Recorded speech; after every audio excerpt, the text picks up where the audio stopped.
All right, welcome in to the Hoist the Colors podcast. The Bucks on the Pond podcast is back. It is Sunday night.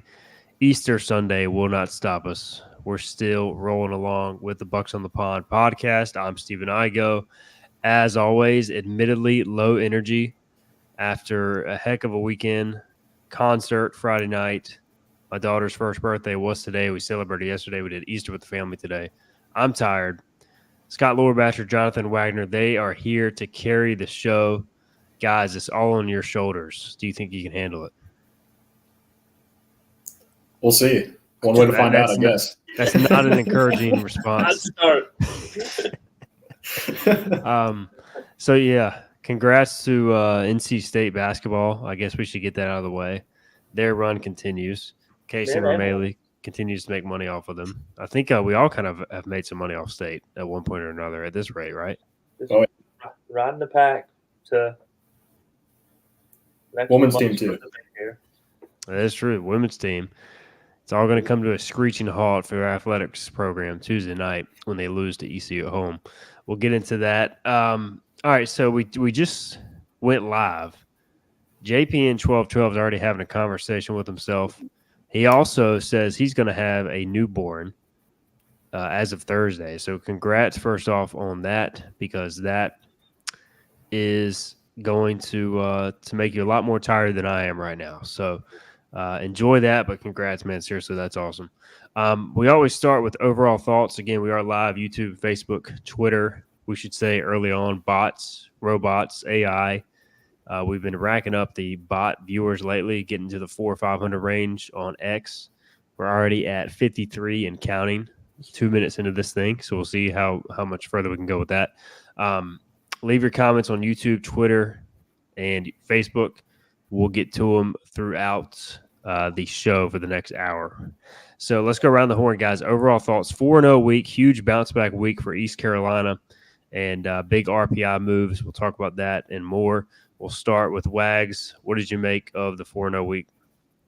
Yeah, I thought there were four pretty tight games. But, I mean, to me, 4-0, and you led throughout pretty much. UNCW trailed early, but to me it was four games that they were kind of boring in the fact that while they were tight and while you were up, you never really felt like you were in danger of losing.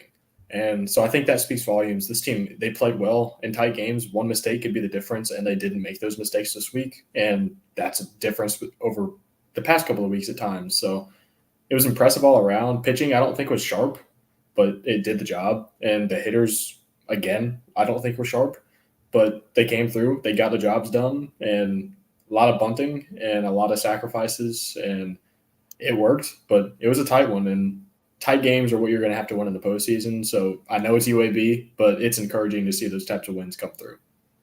Scott, what stood out to you the most, or overall thoughts on the week? Yeah, Cliff kind of talked about this after the UTSA series about having a blue-collar team and approach, and it kind of felt like that this week. You know, we punched in, did our job, punched out, and went home with a 4-0 week. So, you know, the bullpen really stepped up this week in a way that I don't know that we had expected or seen so far this year. You know, almost 18 innings pitched with only one run given up. You know, not playing necessarily the greatest hitting teams of all time, but, you know, just really a lunch pail week for the Pirates. And, you know, glad to get 4-0, glad to kind of hold pace with UTSA for first place in the conference and keep making our march towards the postseason. I thought one of the biggest things, and we'll get more into the conference race later, but the top of the league, I think, separated itself from the middle and the bottom of the league. This weekend, ECU is part of that. It looks like Wichita State is going to be some competition for ECU. And then UTSA, I give them credit. They went on the road to Tulane. I predicted they would lose the series. They swept at Tulane. And so they are 5-1. Wichita's 5-1. ECU 4-2. FAU 4-2. I believe, as well. So big weekend series come there. I think that's your top of the league, and ECU will have to take care of business, especially against FAU and Wichita. And then it kind of reminds me of last year when Houston and Wichita got off to good starts, and ECU had to catch up through some of the conference play. So we'll get into that, but I thought it was pretty imperative ECU find a way to sweep a decent UAB club that can pitch a little bit, not a really good hitting team. fielding just okay. But I agree with you guys. Like there was nothing really sexy about this week at all. Like it was just kind of find a way to win, manufacture runs. They executed bunts. Joey Barini had his second 2 RBI suicide squeeze. Great base running by Bristol Carter. But outside of that, like that was the most exciting play of the week, and that kind of speaks for itself. It was just kind of I don't want to say ho hum week because you go 4-0, you win all 4 games, and for the most part, pretty solid fashion. I think that says a lot. So the main thing is just getting back on track in the conference race after the the lull at UTSA. So I don't know, guys. Do y'all agree with, even though we're only 2 weeks into league play, like I think it's already kind of shaping up to be maybe a 4-horse, 3-horse race, depending on what happens, this coming weekend at FAU. What do you think about that, Scott? I agree. And, you brought up last year, and that's a good point because I think this year's Wichita State is FAU. And if we go down there this weekend and don't play well, we're going to put ourselves in a real bind to host a regional, and we're going to put ourselves in a real bind to win the conference. And FAU is certainly capable. And Wichita State comes to Greenville this year. I'm hoping to maybe get down there for one of those games because I think they have a lot of talent. They have a lot of ability. That's a program that has done some very big things in college baseball. They have a College World Series title, and I wouldn't sleep on the Shockers. They have a first-year head coach there that did really well at Washington State his first year. So we'll see how they improve. And then UTSA is, they swept Tulane. They beat Baylor, I think, on the road as well. So I mean, 4-0 week for them. And this is crunch time for ECU. It's a four game road week, and you go 3-1 this week. You have set yourself up very nicely to host a regional again in Greenville, North Carolina. We were talking, guys, at the maybe 2 or 3 weeks ago about we wanted the league, the top half of the league, to separate itself from the bottom half. And again, this still has to play out over time, but that way ECU maybe has more marquee series in conference that we, if everybody's like 500 jockeying for, third, fourth, fifth place with a mediocre record, no shot in that large, that kind of just takes away from the toughness of the league. And if ECU runs away from it, maybe it doesn't look as impressive. So, UTSA already winning that series looks like they'll be in the mix. And then Wichita and FAU, I think at RPI 105, but definitely UTSA, Wichita are kind of in that mix for, if they continue to play well, they could maybe get into the at-large conversation WAG. So I think we're kind of seeing that, and I think that's not necessarily a bad thing for ECU. Yeah, no doubt. It's definitely a good thing. And, just from an ECU specific standpoint, with the better their RPIs are, the better other teams are, the better ECU will be. And it gives you more margin of error, which you want to win your games. But if you happen to drop another one, if the other teams around you keep playing well, it only helps. So, and not only that, RPI wise, and it's still early for RPI, but it's at the point where you can look at it and start to make more of a point from it. But I think just purely baseball too, if the other teams in the conference are good and ECU is not just running away with the conference, and it is a race down the stretch, I think that only helps.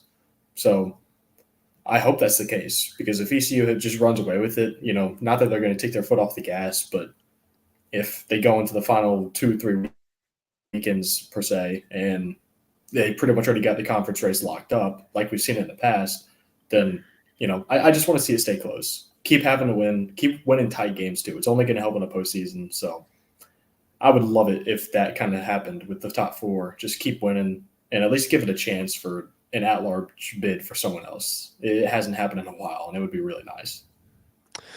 I feel like we're going to have a WAGs disconnect coming at some point. You're breaking up every now and then, WAGs. So be prepared. Was it 9:50?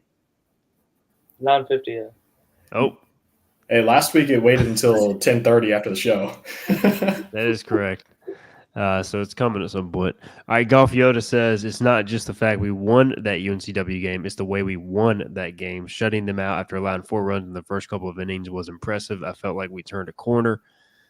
Definitely midweeks, guys. The three midweeks in a row ECU has won. That's encouraging. Certainly competition gets tougher this Tuesday, but Yeah, there was a Twitter account, I think State of the Pirates, that tweeted out all the takes where ECU fans were losing their mind in the second inning when it was 4-0. And look, you got to understand the most as a somebody who's run a message board now for 14 years. I'm getting old.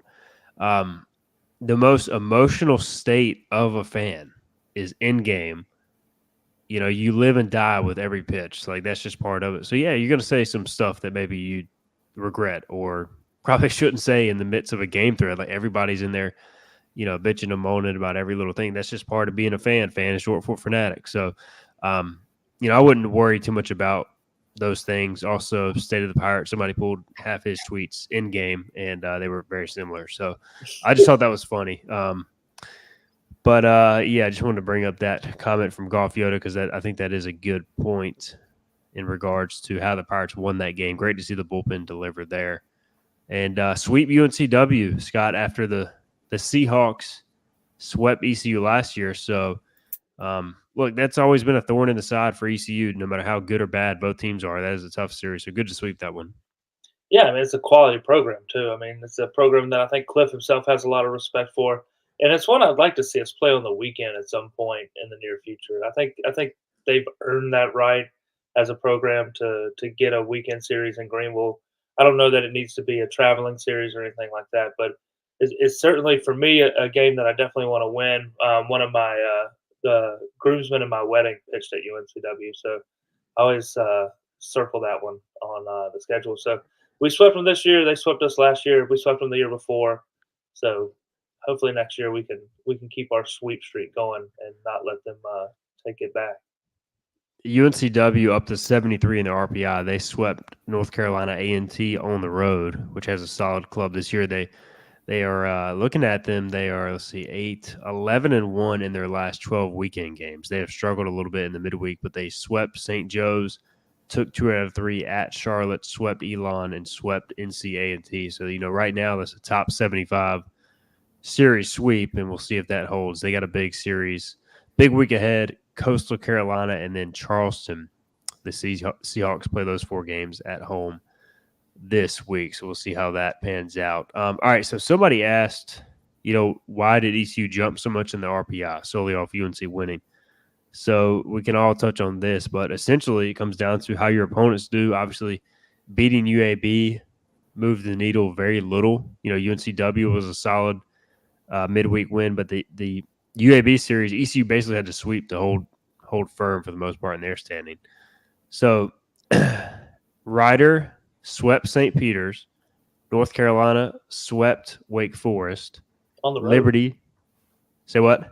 Wake Forest was on the road too, so that only adds to it. Yeah, exactly. So and Wake Forest was a top caliber RBI team. Liberty swept Sam Houston State. Columbia swept Pennsylvania, right? And they are kind of considered the class of the Ivy League, correct? They were the only team with a winning record in the Ivy League going into the weekend. So, and then UTSA swept Tulane. So your 5 3-game weekend series went 15-0.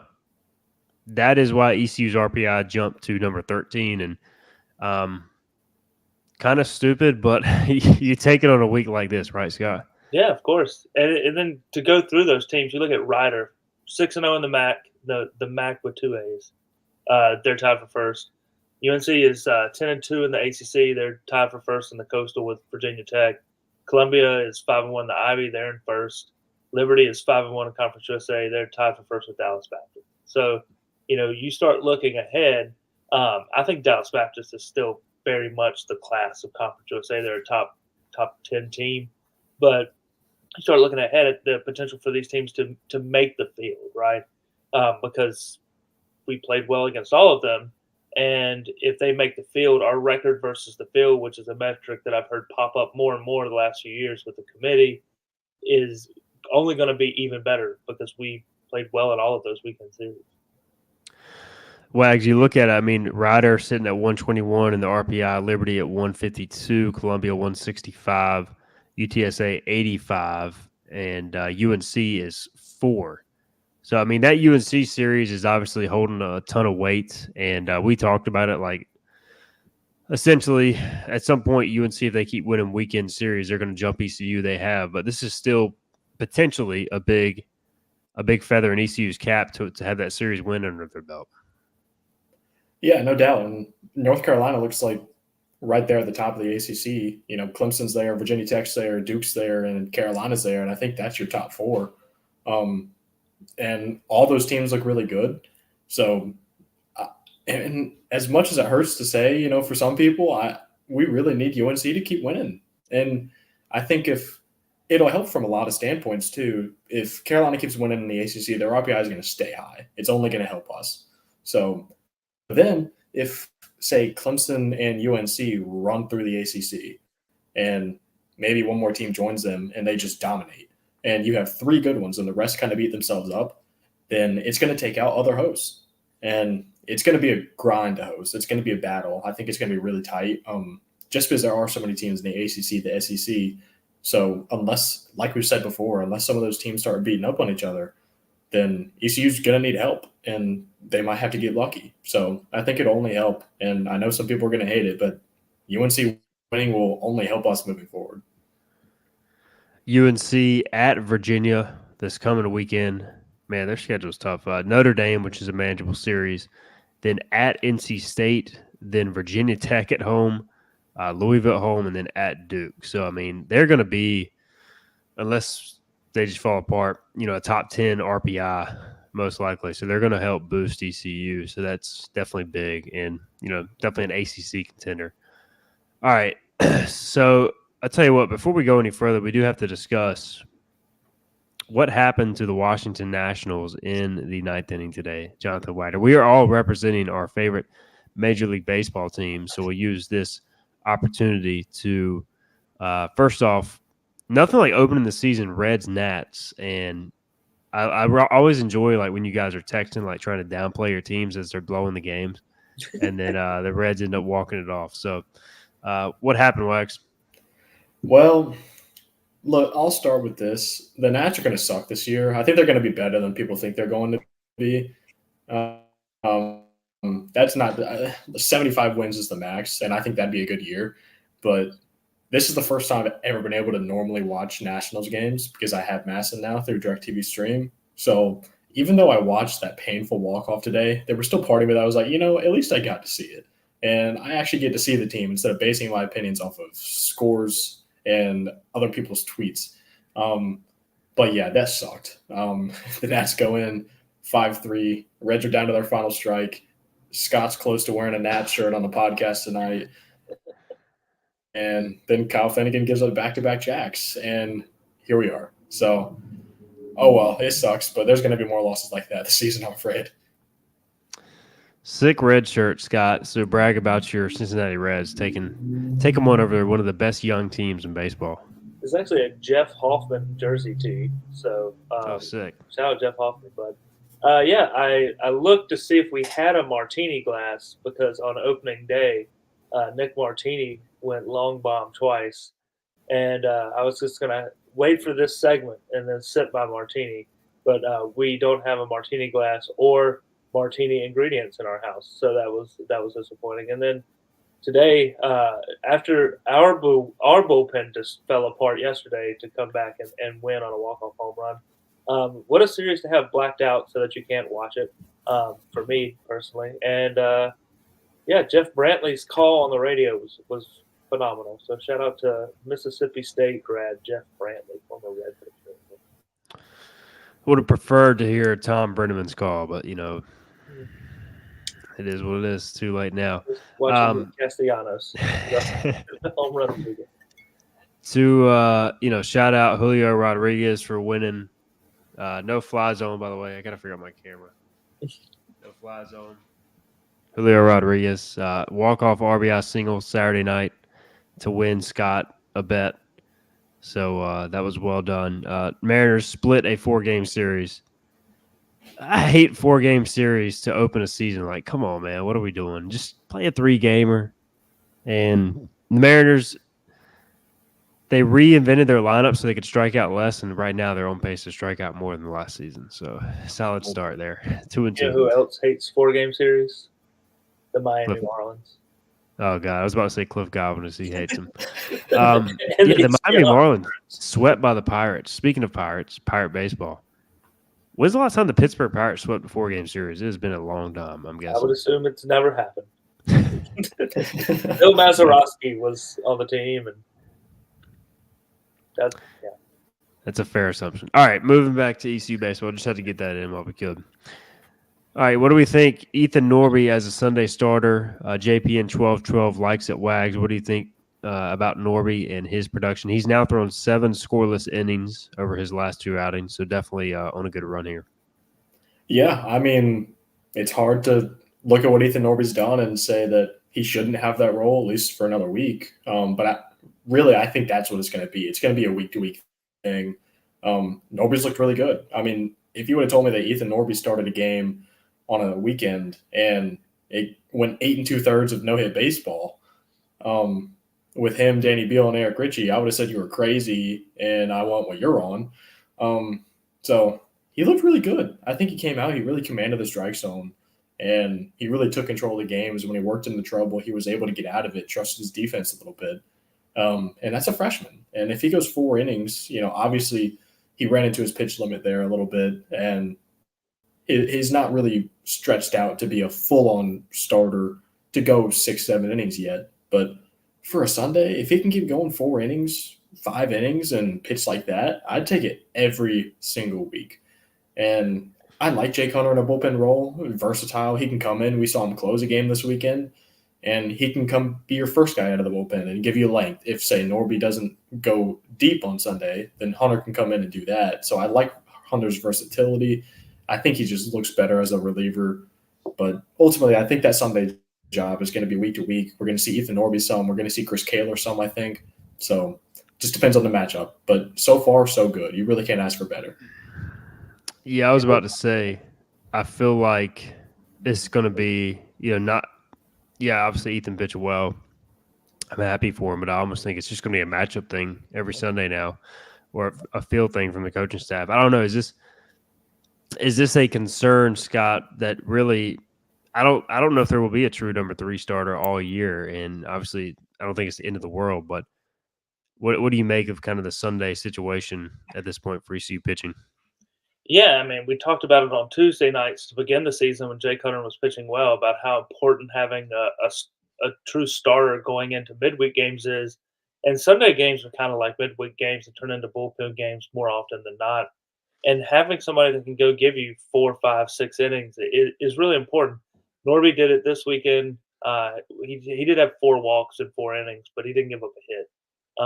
If you can do that, that's fine. You can do one or the other. I think that's kind of where Hunter was running into issues was he was walking guys but not giving up hits, and then all of a sudden he was doing both, and then it became a problem. But I do think somebody needs to emerge. You don't necessarily need a guy that can go out there and give you 5, 6, 7 innings the way that Shink and Root and Savage can, but you need somebody that's going to go at least once through the lineup and limit damage.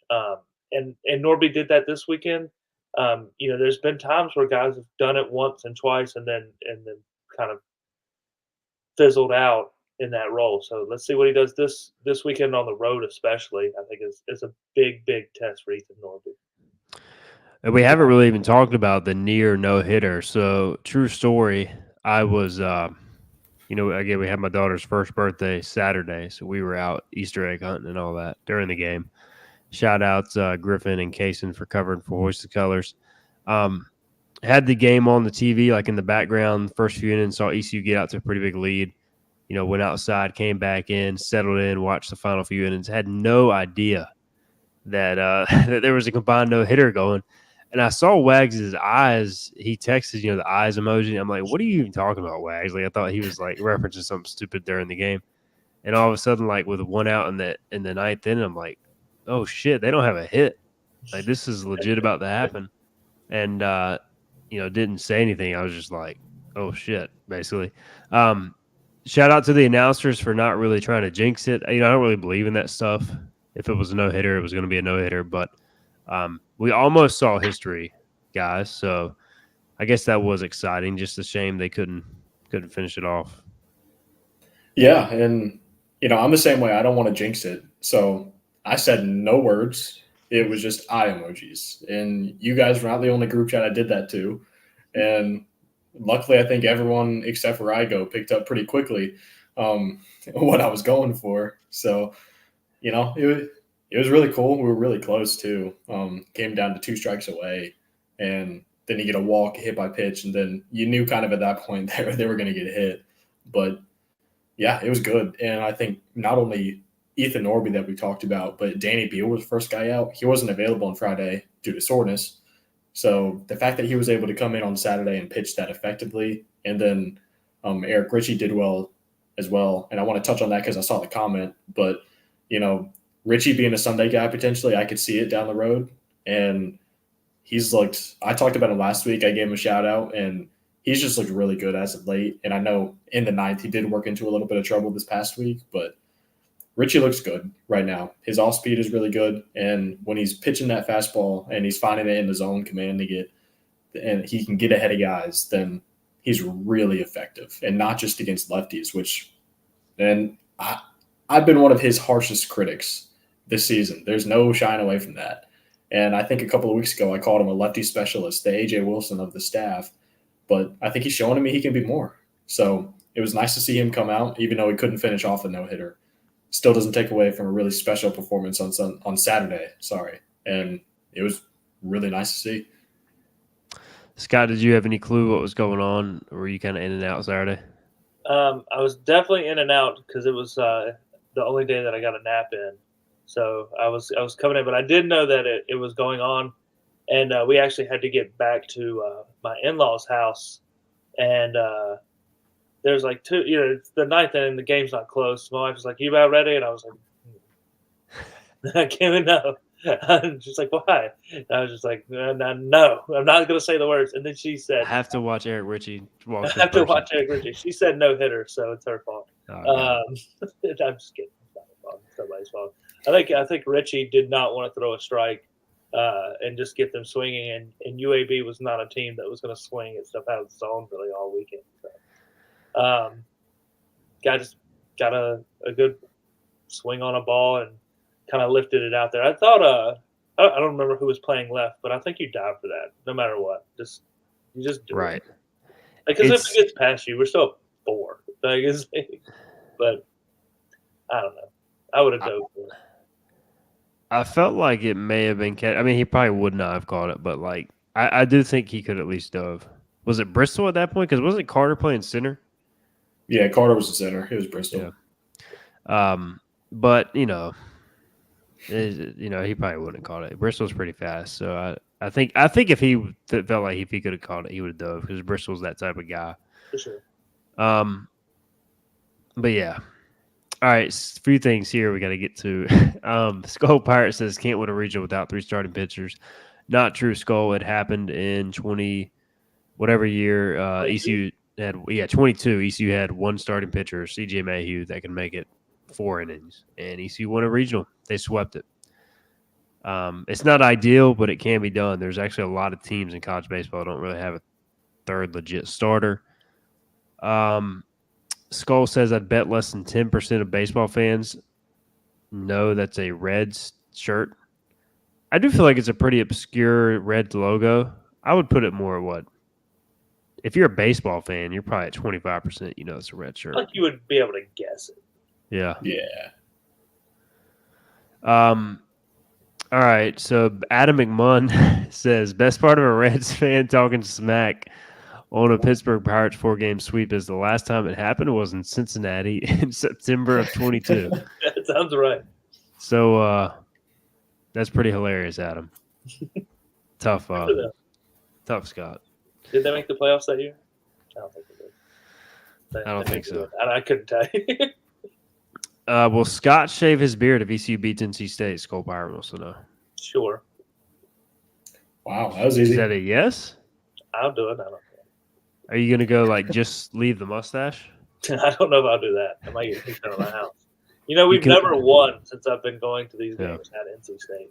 I think I've gone every year that it's been played since I graduated with my father-in-law, and we have won exactly 0 of these games. So if we could win one. It would be nice. I think 2010 was the last time I think ECU it won was it. State. 09. I think it wasn't Cliff. It was. I'm pretty sure Yeah, Billy Godwin won the last game we won there. yeah. Cliff has never won as a head coach at ECU there. So, and there have been some, quite frankly, bad games. Like ECU does not get beat a lot badly in baseball, but usually if it happens, is at NC State. Like they got to find a way, ideally to get that done. But you will save the beard. Sure, let's go with it. Okay. Skull Pirate also says you can stay home if you don't enjoy going. Are you going Tuesday? Yeah, I'll be there. Okay. All right. Golf Yoda says, I feel very confident we're going to win in Raleigh on Tuesday. So Golf Yoda is on board. So you've gone to some state games this year, Scott, over ECU games because you're a big state guy. Well, they're free and they're 20 minutes away. So, what have you seen from NC State this year? The classic state is they can mash. They've got like two pitchers, and then after that, it's kind of a mess. So, what is it that way this year or different? yeah, I mean, they're kind of like us on the midweeks. Is their pitching could go either way. They got smoked by UNCG on a Tuesday night at home. They also beat Coastal on a Tuesday night at home. And they can hit. I mean, and they swing away. You're not going to see them lay down a single bunt. I wouldn't think the whole night Tuesday night. They play kind of the exact opposite of us. It's maybe get them on, but try to get them in, and they swing out of their shoes. And you look at a guy like Amac, who it's really been a benefit for. Who's I don't know how many home runs he has now. Garrett Pennington's another guy that you may be familiar with. It's a transfer from Wichita State. Zach Cozart behind the plate is one of the best catchers in the country. And they're an offensive team. And if we don't pitch well, they're going to hit a lot of balls out of that park because it's not exactly a huge stadium either. Would you guys start Kaler or just, start somebody random? What do y'all think about that? It's interesting. If Kaler's on, and obviously hindsight would be. Oh, we may have just lost Wags. Okay, I'm back. He's back. I was scared there. You got lost in the void for a minute. Yeah, I was talking and then I started buffering a little bit, and then I wasn't sure if I was going to lose it, so I just shut up. But so I think Kaler, if he's on, obviously hindsight would be 2020, but I think Kaler, if he's on, would be really good. And if he's working fast, uncomfortable at bats for that state lineup, which is pretty good, I think he would be a good fit. But if he's not on, if he's walking guys and giving them opportunities, then that lineup will make you pay.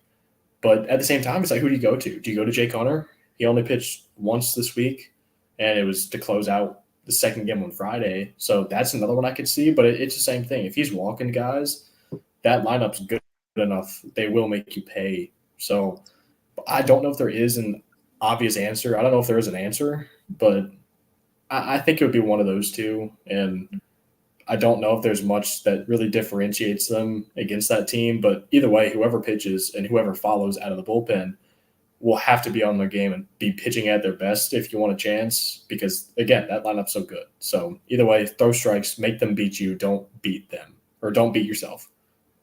Please beat them. Alec Makarevich batting .350, 11 doubles, 11 homers, 40 RBI, 777 slug.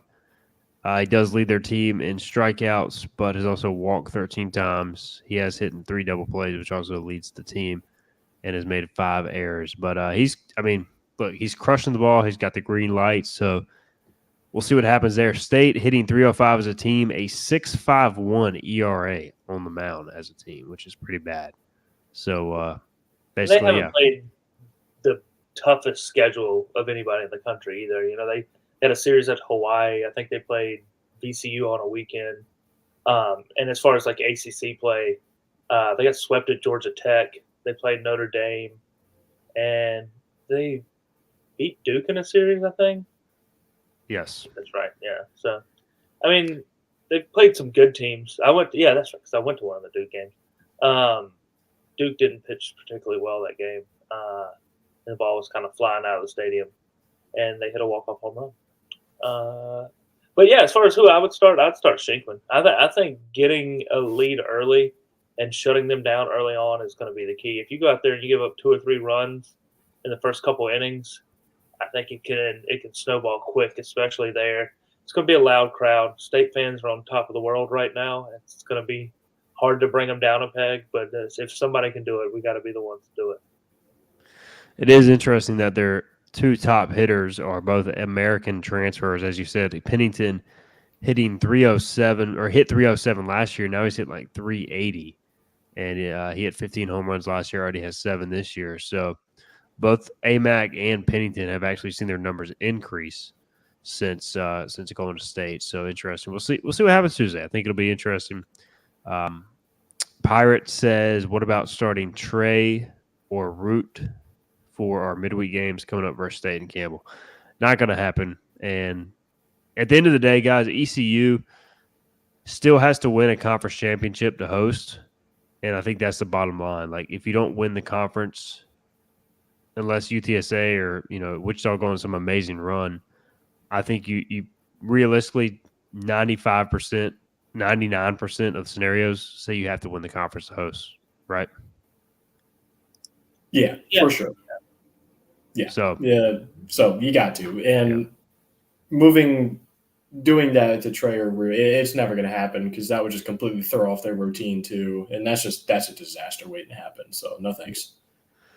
All right, Adam says cheapest tickets on SeatGeek are $50 per ticket with fees and whatnot. 2 tickets are $156 to the State and ECU game. I guess the game is officially sold out. Somebody posted, which isn't a surprise. State's got a pretty good baseball following, and ECU fans are going to gobble up those tickets as well. Somebody says Jake Hunter is starting. That's Skull Pirate. I doubt he has any inside information. So what do we think about Jake Hunter? Would y'all be opposed to starting him, or is he another one that you'd like to see out of the pen? I can already hear he's their Sunday starter comments God. coming from Raleigh. So I don't hate the idea. I mean, I think any of the guys that we've mentioned so far, Kaler, Hunter, I think they're pretty similar as to what I would expect out of them, which would be 3-4 innings of hopefully 1-run baseball, but could easily snowball to 2 innings and 4 runs. I don't know that that's the way that I would go, but it wouldn't surprise me at all. Yeah, I mean, I don't hate the idea of starting Shinkman. My concern is if you do that, who's going to get the outs at the end? But I mean, it's fair too because if you fall behind 6-0, which has happened there quite a bit, you're pretty much done regardless. So I mean, you can make an argument both ways. All right, State, by the way, 26 in the RPI right now. FAU 105. We'll do our week ahead predictions here shortly. We'll also do our terrible bold predictions as well. God, what a terrible week for me. And Wags. Scott, what was yours? It was like Root 10 Ks, and I don't think he got close. He had 7. So okay. If he wouldn't have walked so many guys, he could have done it. I mean, when he was in the zone, he was balling. How many Pirate fans are going to be in Raleigh Tuesday? Cameron wants to know. I'm going to say a lot. Not as many as Chapel Hill usually or Durham, but there will be a lot. Tickets to this game than it is for some of those other places. So you see me, say hi. If you see Scott, you going to be there, Wax? I will be there. Max will say hi. I believe Case and Romeli is going to be making the trip for us. Is he available? Or is he on a plane to Phoenix right now? Yeah, he might be on the way to Arizona. So we may have to figure that out. Chuck says, why not pitch Jake Hunter, Norby, Shink, and Bill 2 innings each? I mean, I think that's what we would do. Yeah, if it worked out that way, I think that'd be an ideal scenario. But it just depends on how the game plays out. So, I mean, you can draw it up on paper, but you just don't know, man. These things are a toss up. All right, Seatown Pirate wants to surprise to see Danny Bill went up by 4 or 5 after being sore the day before. Give him the weekend off. I think, guys, at this point, I am just, we kind of talk about every year how ECU, if possible, needs to avoid leaning on the same 3 bullpen arms. I think I'm just going to accept that it's going to be that way. And I get it too on one hand because it's like you're in these games that we've seen flip in an instance. Like they tried some other guys at UTSA, and all of a sudden it was like a 2-run game, and you had to go to Danny Bill to close it out, and he closed it out. So it's easier said than done. I would like to see them use DiLorenzo more, Growler a little more. Maybe at some point go back to Hodges or Costello, but it's looking like it's going to be Shinkman, Bill, Richie. Am I leaving anybody out, or is that pretty much it? Jake Hunter. No. Jake Hunter now. New to the bullpen, Jake Hunter. Yeah, so hopefully a few arms develop in time, but that's I guess if you're Danny Bill, you're back for your senior year. You pitch through the discomfort, right? I mean, we've seen guys do that before. Not that he's out there like tearing his arm up, but if he's a little sore, he's going to do what he can to help the team win.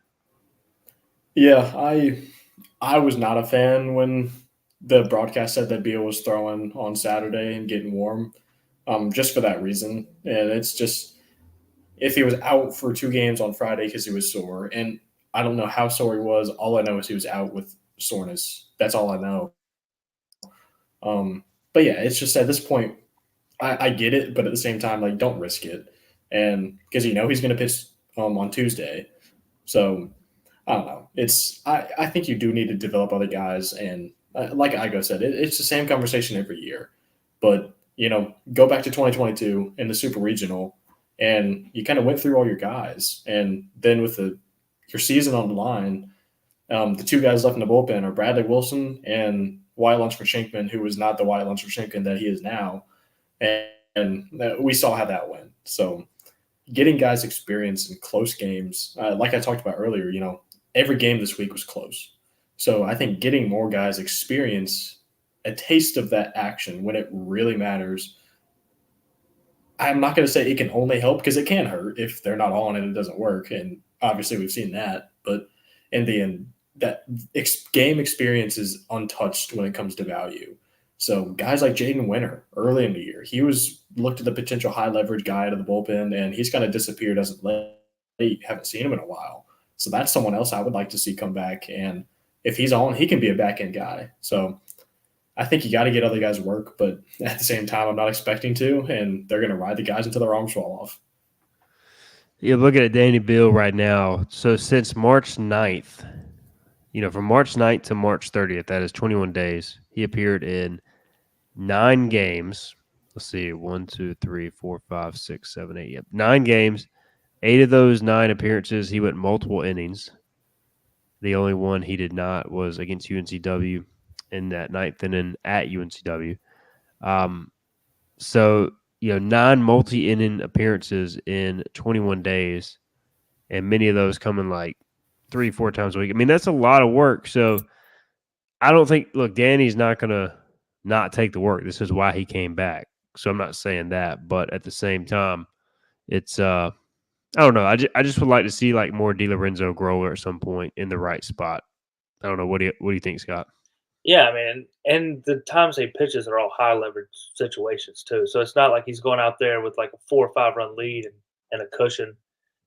The majority of the time, I think he did come in with a 4-run lead this weekend, but you got to give guys chances. And this is one thing, we talk about recruiting every now and then, but this is where I think the transfer portal would really benefit this program long term. Obviously, this year's too late for that, but you can find bullpen guys in the portal, guys that throw 94, 95 that maybe lack control, that you get them with an Austin Knight and they can develop, or guys that have proven it, maybe not at the American level, but and like the Southland Conference or the Ivy Leagues and things like that. You see guys all over the country that are on top 25 teams that are transfers that are big contributors. And I think this is a spot where we've struggled for a long time to have consistent depth in the bullpen. And I think we have to recruit better, and we have to either retain guys for longer, or we have to fill those gaps with the transfer portal. But for right now, I mean, let's just beat the crap out of FAU this weekend and give Danny Bill the week off. I think would be the best thing we could do. It would be nice. It would be nice. Somebody said give Danny Bill the week off against NC State. I don't think that'll happen. I think there's a very high likelihood he makes an appearance against State. Somebody earlier said they wanted to give a shout out to Ryan McChrystal. I'm trying to find it here. Golf Yoda. He says, Igo, we got to shout out the hottest player on the team, Ryan McChrystal. So many clutch hits this past couple of weeks. Yeah, he had the go-ahead hit against UNCW and good. I thought a good at bat. Took 2 swings and misses, shortened up, 2-strike approach. We hear it all the time from Cliff Godwin. Kind of just punched it through the hole on the right side. And we've talked about some guys who are struggling, Wags, but Ryan McChrystal's development has certainly been huge for this team. Yeah, right now he's the best hitter on the team. He's definitely the hottest. And if he continues to hit like this, and I think he stays in that 4 or 5 hole either way. And you can get guys like JC, Carter Cunningham, Riley Johnson, Jacob Starling all hitting at the same time alongside McChrystal. Oh man, that's a scary top 5. And then you have Bristol Carter at 6, and man, that's a great lineup. McChrystal, and coming in, I think a lot of people look at him and they think, he's a catcher that has the potential to hit for a lot of power. And while he does have that potential, he's come through and, come through with a sac fly, come through with clutch single, base hits, line drives up the middle. A line drive hitter is what he's kind of become as of late, I think. And he always comes through, it feels like. And it's nice to see. We talked a lot preseason about, if he can stay healthy, I think we all knew what he had the potential to become, and we're seeing that happen before our eyes right now. And I think he played not to go unnoticed. We're talking about his bat, but defensively, I think he caught a great game in the second game on Friday. And I think that was the best defensively that he's looked ever that I've seen here. So I think that shouldn't go unnoticed, but that's a guy, he's already a key part of this team. But if he keeps it going, then he's going to be the reason you win some games in the postseason. And man, like I said, if we can get the entire, top 5, 6 of that lineup going at the same time, not many teams are going to be able to catch up with it. All right, we are now at 399 viewers/bots as we continue the climb to 400. Jack Dover says, as bad as the American has been, there are 5 teams in the top 100 of RPI.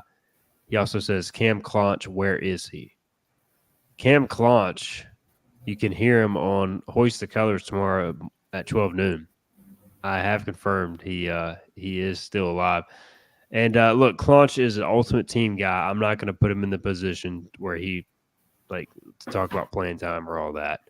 I'm sure he wants more at-bats. Unfortunately, you got a lot of left-handed guys on this team or first baseman, corner outfield types, and it just so happened that, McChrystal has hit the ball well. Cunningham, they moved him to first base. He's hit the ball well. Bristol Carter's hit the ball well and left, which prevents them moving – Carter to left and Claunch playing first more. But I would still like to see more Claunch. I think we are all in agreement. We are big Cam Claunch fans, and it's just it's a shame it's kind of worked out like this. But I don't know. It just sucks. But I tell you what, at some point, guys, he's going to get a big moment. He's going to get a big hit, and every time he's called on, he delivers. So we're all big Claunch fans, right? Yeah, I'll say it so he doesn't have to. I think he should play more. And I think he should get a start a week, to be honest with you.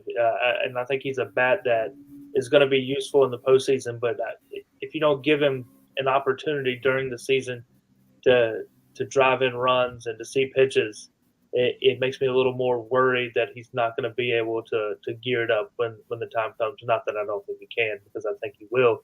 But he's a guy that I would like to see at least once a week getting a start, either at first base, whether maybe that means, Carter Cunningham plays left and you have Bristol in center and Riley gets a day off because, I think he could use a couple days off too. But he's a bat that I would like to see in this lineup much, much more often. And he's your multi-time breakout pick, right, Wag? So yeah, he is. We're still waiting for him to get those ABs to do it. Yeah, and I think, we can talk a lot about lineups and who should hit where and all that stuff, but I really think that something I want to see, we've seen Claunch come in, a lot of games this year, just in the 8th or ninth inning, and I see I'm freezing a little bit, but I just kept talking this time because I'm good. But I think Clunch, we've seen him come in a lot in the 8th or ninth as a defensive replacement at first. Cunningham moves to the outfield, whether it's center field or left field, and I wouldn't hate seeing that earlier in games. And obviously, if Bristol Carter's in left field and Riley Johnson in center field and JC's in right field, then you might not need to do that.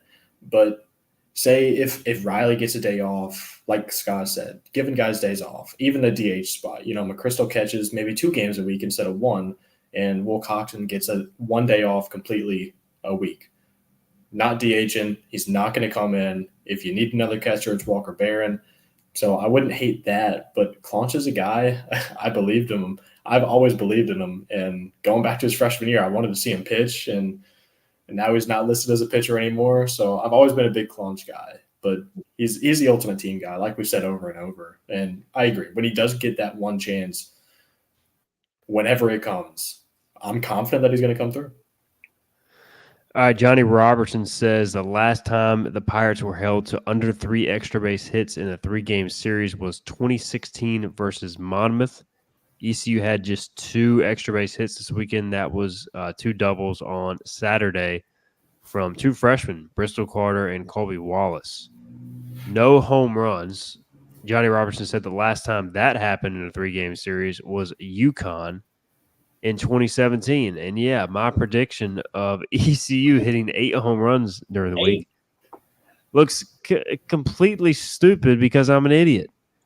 I did think that I was hoping the wind wasn't going to be yelling in Friday for a doubleheader. It was.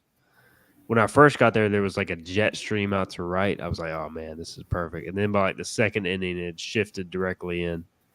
I was like, this sucks. So, yeah, I don't know, guys. Where are we at on lack of power? 27 home runs through 26 games. I mean, that's not great. But also, I just think this is not that type of team at this point. Yeah, that's what I was going to say. We don't really trot out our power lineup. I think if that's what we were doing, you see guys like Chaz Myers and Cam Klotch in the lineup more often than you do. But we play a brand of baseball where it's get guys on base, get them over, and score runs, and grind teams out. And we've done that for the last few weeks, pretty well outside of the UTSA series. But we're the days of the just go up there and gorilla ball it have long since passed for East Carolina. Yeah, I agree. I mean, when you're seeing like Nowak pinch hit over like Colby Wallace, Walker Barron, Cam Klotch, like that just kind of speaks to the philosophy. And again, there's nothing wrong with that. And Nowak's good at getting on base and doing, making the game move or laying a bunt down. But there's different ways to go about it. ECU's not really playing for the home run in a lot of cases right now. All right. Do we have any other questions here before we get into our predictions? Let's see. Somebody wants to know, does State have a typical midweek starter? Do you know, Scott? I've not dove into that. I think they've only played 3 midweek games, and I don't know when the last one they actually played was. They've had some rainouts, which, NC State rainouts are as questionable as they come. So, is it supposed to rain Tuesday? I think it is in like where I live, but not in Raleigh. So, all right. All Elliott needs is any rain in an hour radius, he can cancel the game. Brandon Carr says, thanks for the show. Good coverage of spring football so far. Yeah, I'm enjoying our spring football coverage. Check it out, hoistthecolors.net. We just ran a 50% off special. If you want to get in on that, message me. It's no longer available, but I'll hook you up on the 50% off. We're, I think, doing well covering spring ball. Just had a lot of VIP observations from the scrimmage, so on quarterback play, all that. Scott Brandon wants to know, did AMAC autograph that red shirt you were wearing, or were you wearing your State shirt last week? I always wear a red shirt to the State games, but he did not autograph my shirt. I also did not speak with him. By red shirt, you mean Cincinnati Reds, not a red yes, shirt. A Cincinnati red shirt. Wags, our Tar Heels have won 9 straight and are undefeated at the Bosch, according to Brandon Carr. We going undefeated this week too? He wants to know. Man, again, Not a Carolina fan, but man, those Tar Heels are looking really good right now. Yeah, they're 20-0 at Really home. good. Pretty impressive. It's crazy. I'll That give lineup I'll is give them credit. insane. You're savage, man. He almost beat him in their house. Probably Yeah, should They have have. the 2 Yeah, he losses definitely to should have. us and 2 losses at Miami. Yeah, We're that's the it. we're the only one to beat them on a non-away game. How about that? Skull Pirate says, I wonder if Cliff is watching the show and taking notes. I'm gonna say 0 shot that he's taking notes. He may sneak a peek in. I like that. Taking this He's- clip. If you are, comment who you're starting on Tuesday. Yeah, let us know. I'm pretty sure Cliff goes to bed at like 9 o'clock sharp. So because he's up early. He listens in the morning the next day. He may. We do have our interview at 10 a.m. Patrick Johnson and myself that'll live stream tomorrow. We'll try and get a starter. Doubt we will. All right. I think that is it as far as the questions, comments. So let's get into our predictions, guys. So last week I said 4-0. I hit it. Y'all said 3-1, correct? Non-believers. Did I? No, I said 3-1-2. That's right. Yeah. Before you glitched out. And then bowl predictions. I guess Scott was a little close. He had Root 10Ks. Root goes 7Ks. So valiant effort. Wags, you had Bristol Carter stolen bases. Yeah, he entered the week at 2, and I said he would triple it and get to 6, and he still has 2. All right, so tough week ahead. Tough week, guys. I mean, we were texting. This might be the toughest week because I think FAU is like pretty good. I don't think they're great, but they're certainly. I would say they're UTSA caliber.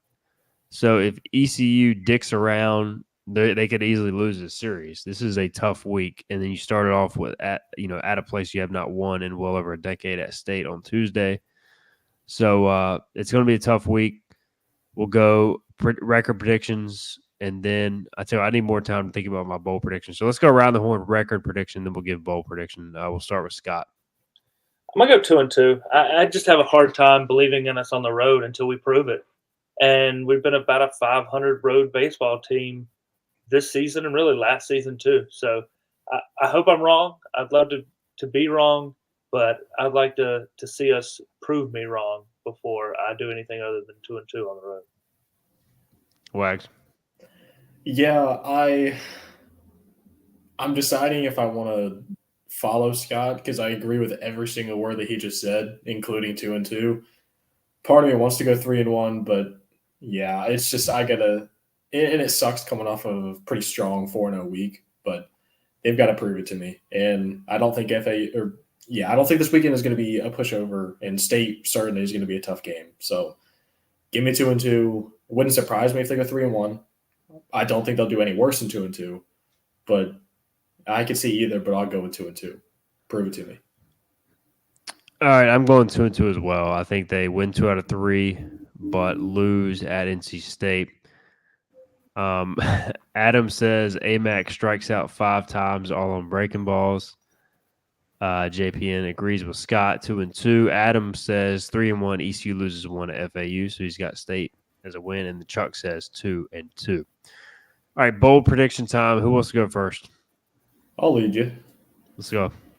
All right. So I think on Tuesday, we know what the storyline is. It's Alec Makarevich, his revenge game against ECU. But to me, I'm going to look at a different third baseman. I'm going to look at Dixon Williams. I think he's a guy who he started off, I think, hitting the ball well this season, and just he didn't have the numbers to show for it. And then I think he cooled off pretty significantly, but I think he's been creeping back up lately. And this season, he has 3 home runs and 3 doubles and 6 extra base hits. I think he's going to have 3 extra base hits this week.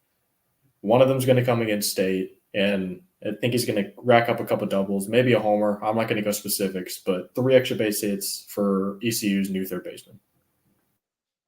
I like that. I like it. I like that you kind of had a little prelude there as well. What do you got, Scott? Yeah, Wax and I talked a lot about revenge games this week with all the former Reds on the Nats, and it was Heimer Candelaria who was the one who took out the most revenge against his former team. But I will go that Cliff Godwin will be ejected one time this week. I like One it. Cliff ejection. I think I it's wonder coming. which one's the betting favorite. I would have plus odds on Tuesday night. I've seen some strange things in that stadium, including a clearly foul ball called a home run Oh my God! that was Don't get me started on overturned. that one. And we could go another hour talking about that, but I'll go Cliff ejection for my bold prediction. Skull Pirate says, "Why is it a revenge game for AMAC? Couldn't it be a revenge game for ECU?" Definitely. I think it works both ways, for sure. I think it's for Dixon Williams, who didn't get to play all of last year and should have. So Dixon will catch 2 of AMAC's pop-ups. I don't know if that's a really bold prediction, but I guess that counts. I like it.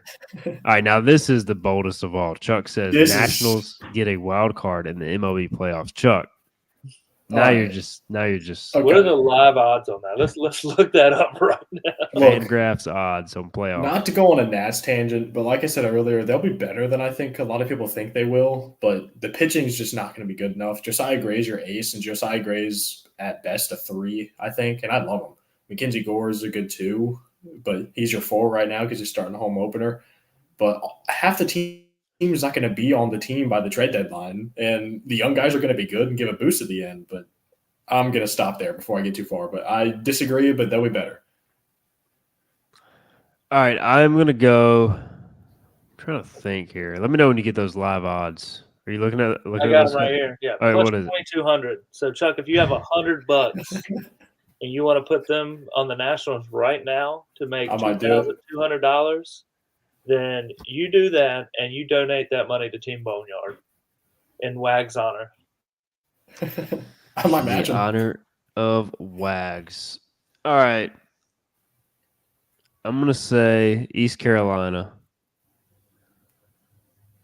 has an unexpected pitching win this week. And what I mean by that is like a reliever will get a win in a decisive game. We talked about Jackson DiLorenzo earlier. I'm going to say he enters either in some sort of tight game or late inning drama, and he pitches well and he gets the win. It would be his second win of the year. He's only made 6 appearances. I'm going to say Jackson DiLorenzo gets a win out of the bullpen this week, pitching well in a tight spot. What do y'all think? Is that fair? I like that. I like it. I keep going hitters or Zach Root, so I wanted to mix it up some. So yeah, and that's bold. I mean, he's barely guarantee pitched. he gets in. Yeah, yeah. I mean, he's barely pitched. We're going to be up like 9-0 against FAU, and he's going to come in the 5th inning on Sunday and get the win. And I just get a little backdoor bold prediction win. I'll take it. I'll give myself half credit if it happens like that. I'll say he comes in. Like maybe Sunday they need him, bullpen's in short shape. He comes in a big spot, gets it done. So, all right, guys. Well, this was a fun show, and I think we'll have a fun show next Sunday, regardless of what happens. Huge week coming up for ECU baseball, and really looking forward to the game at State. Again, we'll have coverage for you, hoistthecolors.net. You can also find Scott Lorbatcher and Jonathan Wagner posting on HTC. You can find Jonathan Wagner posting more on On3 because they pay him. And but Scott, you do your top 25 rundown predictions. We didn't even talk about any idea real quickly, guys, where ECU falls tomorrow. Yeah, personally, I could see them anywhere from 12 to 15 staying in the same spot, but I have them at 14 in my predictions that I published earlier. But I still have Virginia. I don't think Virginia's going to fall too far just because they were at 8 or 9. I think they were at 9, and they lost a series to Duke, a close series to Duke. So I think Virginia stays above, and LSU, I just don't know what they'll do. LSU, I think, probably should fall. They're 2-7 in the SEC. They play some good teams, but I would have ECU ahead of LSU, but I don't think D1 baseball would do that. So I have ECU at 14 behind Virginia, Virginia Tech, LSU, and North Carolina moving up into the top 10. Yeah, I'm kind of similar. I have us at 13. I have us leapfrogging Virginia, but I still have LSU in front of us, which is weird because I feel like LSU wouldn't make the postseason right now with their conference record. But they're still I have them at 11.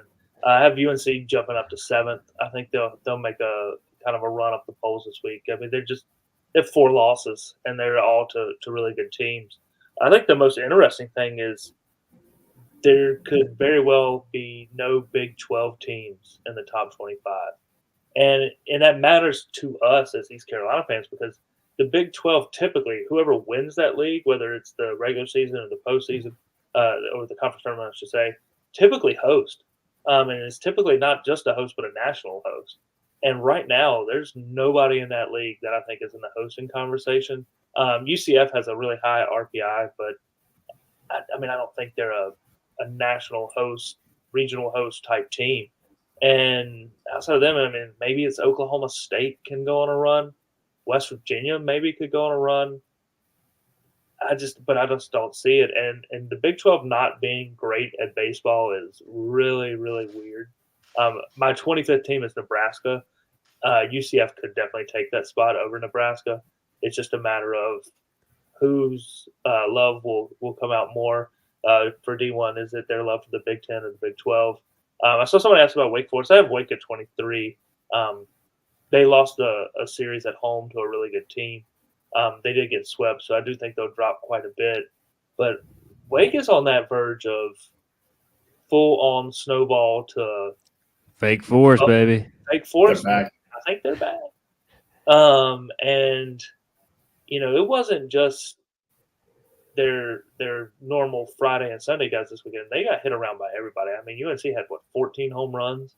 That's just insane off a team that has touted starting pitching, last year and really going into this year was the consensus number one because of their pitching. And seemingly they just don't seem to pitch well at all. And I say that fully aware that they could end up as the 2 or 3 in the Greenville Regional, this summer.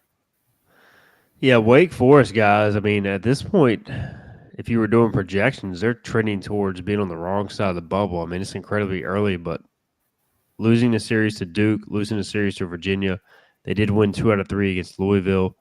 And then Louisville so swept by UNC. Now they go to Virginia Tech, then they go to Boston College, and they have Florida State at Notre Dame, Clemson, and NC State. So, I mean, they're going to have to win some series, or they could end up going from preseason number 1 to not even making the tournament. And the committee is often unkind to teams that finish below 500 in conferences that are not the SEC. And in the SEC, you get like a game. Right. It's like 14, 16, you might still make it.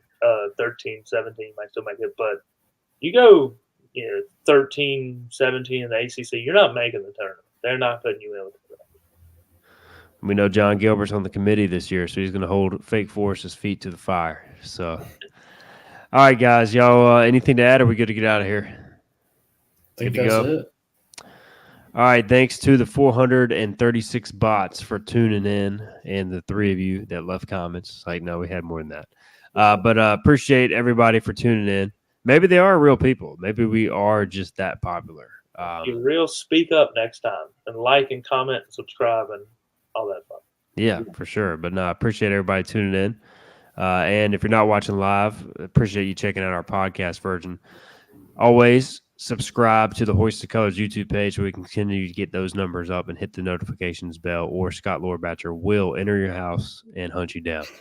All right, for Jonathan Wagner, for Scott, I am Stephen Igo. We will see you next Sunday, 9 o'clock, Bucks on the Pond. Until then, it's been real.